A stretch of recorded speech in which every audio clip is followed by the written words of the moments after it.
The Indian market opens with a gap down as global sentiment weakens following strong US jobs data, which sparks concerns of an even more aggressive Fed. The Nifty breaches that 17,100 mark, though meandering around it right now. Autos and banks lead losses. All sectors trade in the red. Tata Motors slips below 400 rupees a share, down almost 4% after the second quarter JLR sales fall 5%. Brokerage house JP Morgan also downgrades the stock to neutral from an overweight rating earlier.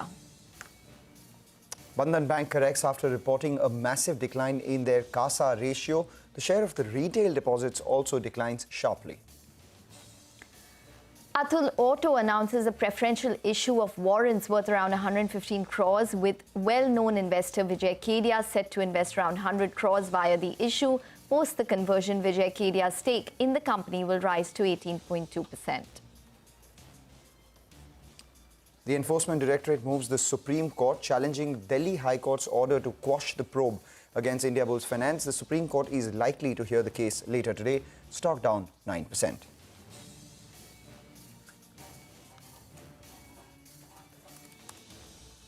Hello and welcome. You're watching us here on Chartbusters. I'm Manglam Malu. With me is Ekta Batra. Today, as far as the markets are concerned, we're sitting with a cut of almost 200 points on the Nifty, but it's looking a lot better than what it was earlier because we have recovered from the lows a tad, and the Nifty Bank too has recovered a little bit. Why is that? Well, because there has been some recovery in the rupee itself. The rupee is now around that 82.4 mark.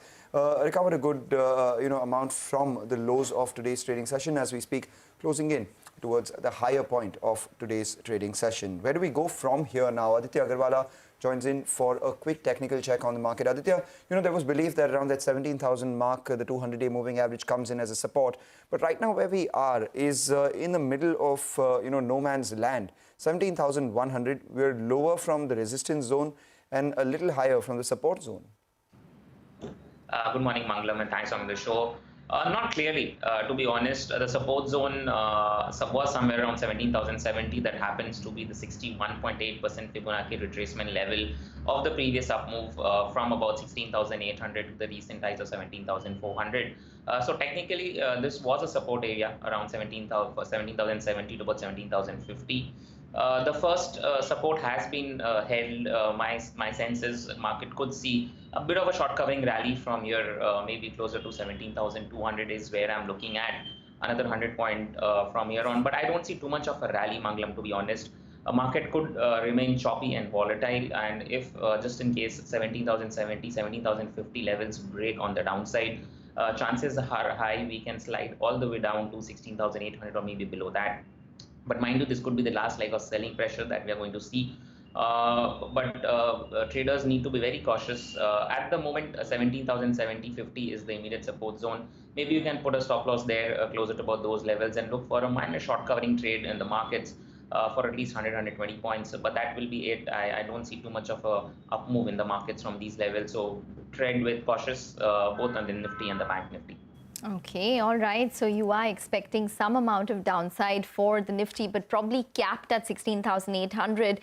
But Aditya, in terms of specific stocks, what would your call be? And what would your call be to, on the entire auto space as well, which is really seeing some amount of downside this morning? So as far as autos are concerned, Ekta, there is a bit of a profit booking, no doubt about that. Mahindra is something which had outperformed big time, and if you clearly take a look at the higher time frame charts, there were signs that there could be some bit of profit booking both in Mahindra and in the names like Tata Motors as well.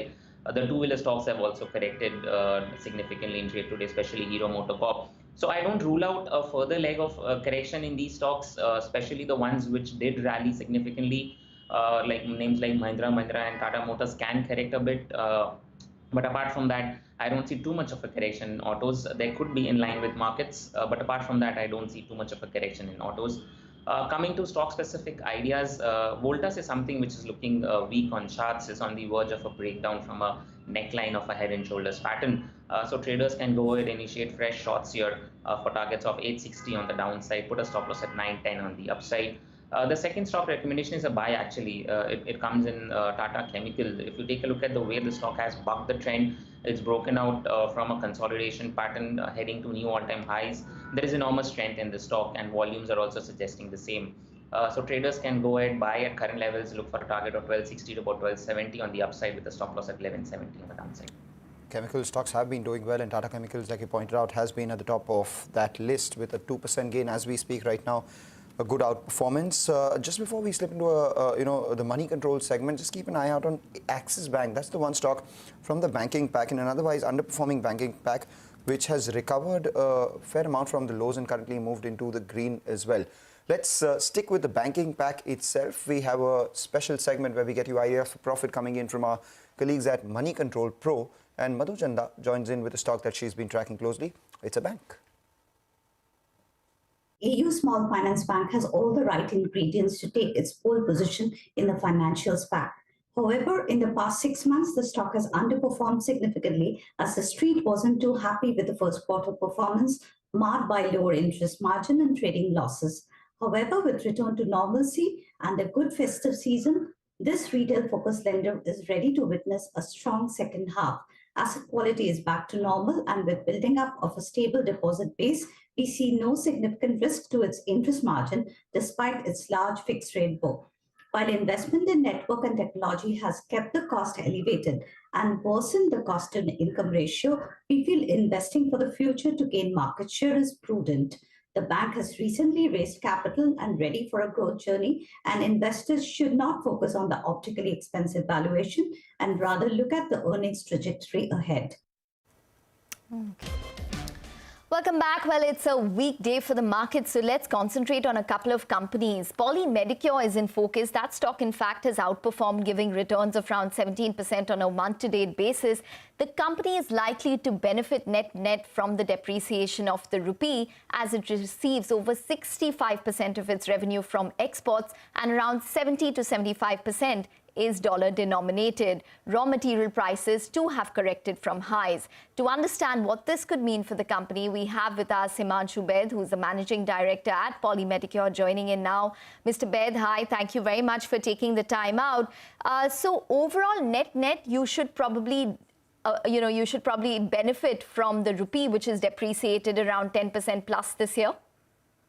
Yeah, definitely. I think this correction we were already seeing because some other currencies had depreciated. When you look at Chinese RMB and other emerging market currencies, so I think rupee was bound to depreciate, and I think that is really going to help the company in the long run. And also, as you rightly said, raw material prices have also softened in last 3 to 4 months. I think that is also going to benefit the company. Can you explain to us the math in terms of how the rupee depreciation would help you? Because we do understand that majority of your exports are dollar denominated, but you are an importer of raw materials as well. So just break up the math for us in terms of how the rupee would in fact benefit Polymedic.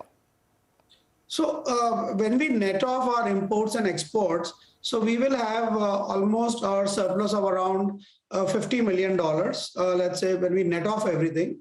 And based on that, I think overall, when we look at the revenue of the company, I think that would be around 40% of the revenue of the company when we net it off. And based on that, I think we would see a 200 to 250 pips of improvement in margin, overall margin of the company. So 200 to 250 basis points improvement in the company's margins. That's purely on account of Forex.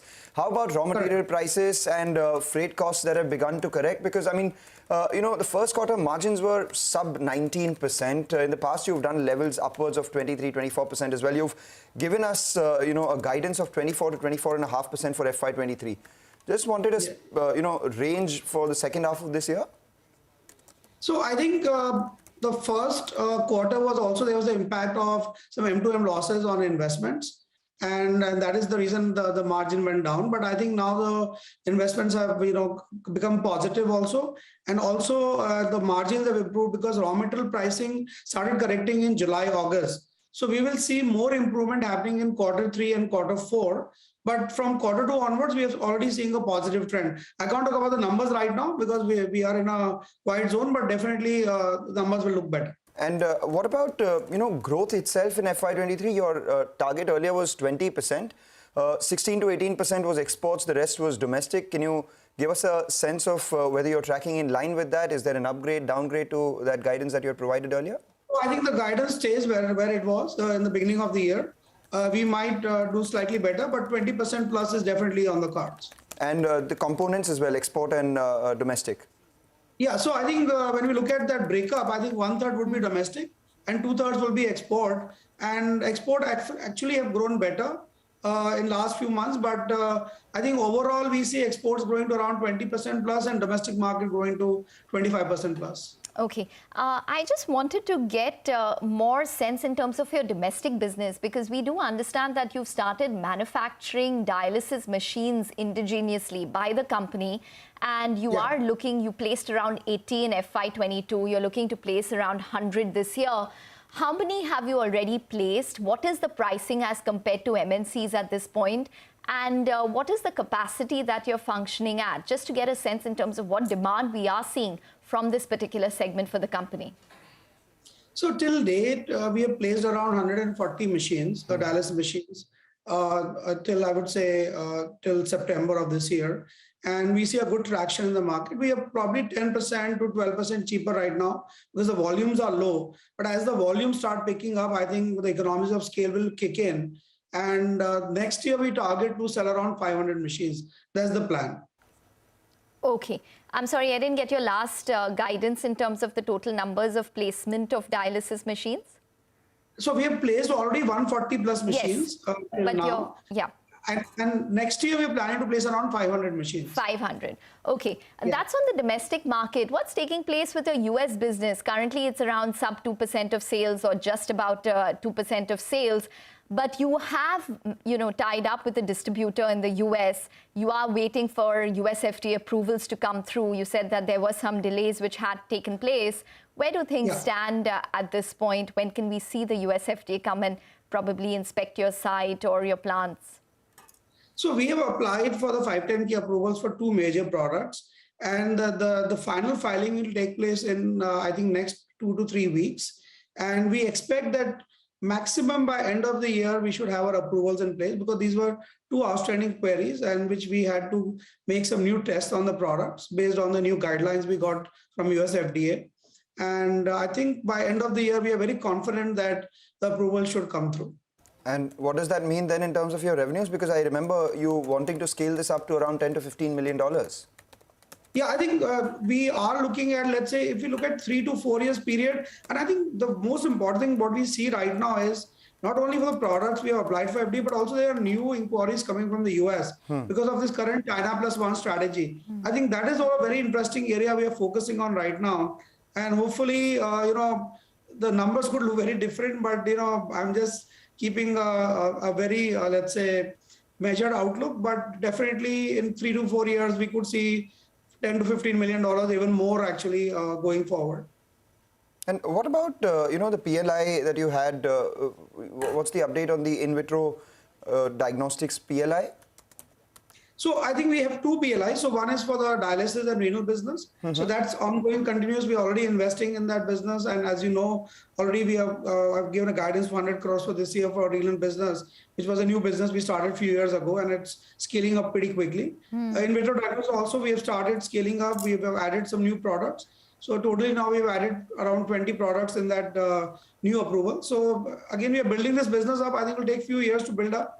But we have made already some commitments for investments of around 50 crores in diagnostic business also in next few years. Okay. You had, launched a lot of these COVID-related products, for example, antigen tests, etc. Q1, your domestic business just about was, had declined on a Q-on-Q basis simply because of the lack of sales of COVID-19 related products. Where do things stand? Have you completely stopped manufacturing of COVID-19 related products?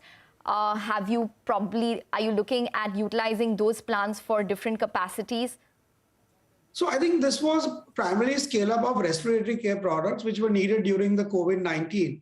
And I think those products, the demand is completely kind of weaned out. So the plants are pretty flexible. And, I think for us, it was just an opportunity at the time of COVID-19 where we had to fulfill certain commitments to the hospitals and to the government. But after that, I think the demand did taper out. And I think for us, it's good that, the business is more on a steady growth path and we are growing overall in all other areas like infusion and renal. So I think for us, that is more important right now. Right. Take your point. Just a quick follow-up on that one. You're not sitting on any inventory either, right? Which you had to dispose, etc. Zero inventory. Take that point. All right, Mr. Bed, we're going to leave it on that note. Thanks very much for joining in and speaking with us. So that's Polymedic. They do manufacture medical devices. They should net benefit from the rupee depreciation, sticking to growth guidance of around 20% in FY23 and export growth of over 15% as well. Take a short break. We'll get you more on the markets and stock-specific action once we're back. Stay tuned. Welcome back. Let's get you some stock-specific action. JP Associates or Jayaprakash Associates is the one that surges on a low base. Of course, it's a penny stock now. This after the board has approved the divestment of their cement business. Nimesh joins in with all the details that he's gathered on that. Nimesh.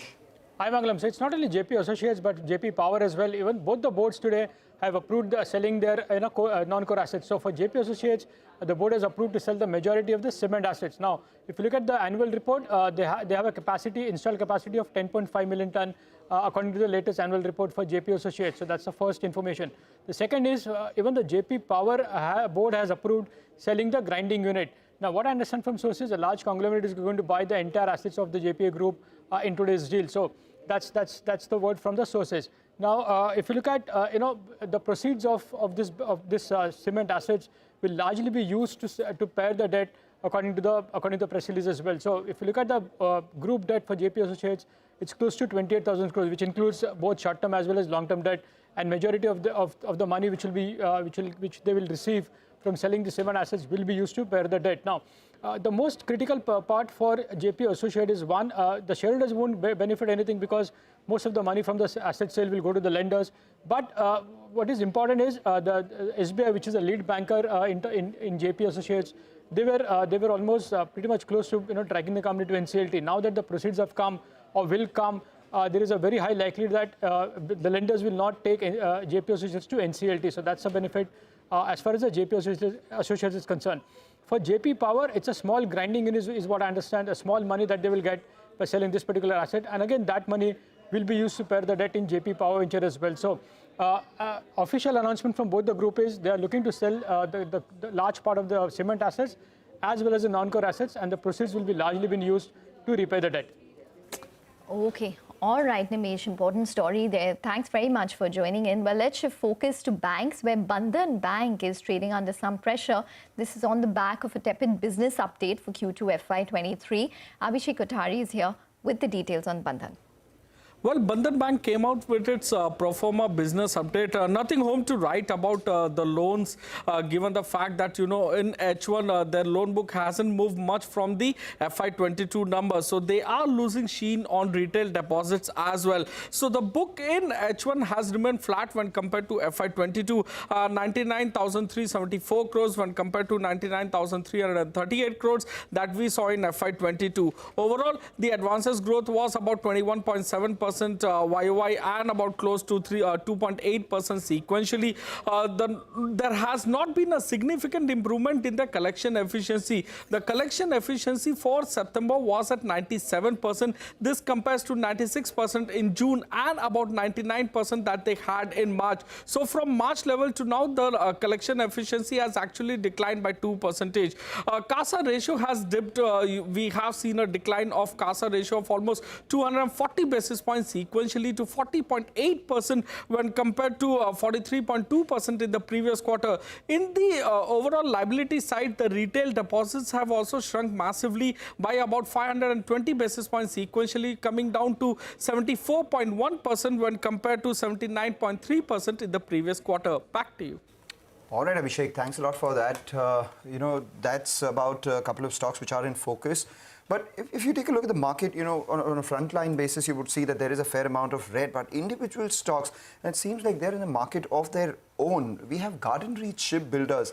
Just take a look at the intraday chart of that stock, up almost 11% with huge volumes. This month, it's up 24%. This year, it's almost doubled. And, giving it company a lot of these other defense plays. We have Mazagon Dock Ship, which is, again, up around 5.5–6%, up 35% this month. And Cochin Shipyard doing extremely well as well, 4.5% higher on that counter with a 24% gain that we've seen in this month itself. So a lot of these defense stocks doing extremely well. Maybe the big opportunity in manufacturing in India, providing the tailwind for these stocks. But over and above all of that, the market's still weak. We wrap up on this edition of Chartbusters from Ekta and me. Thank you so much for watching.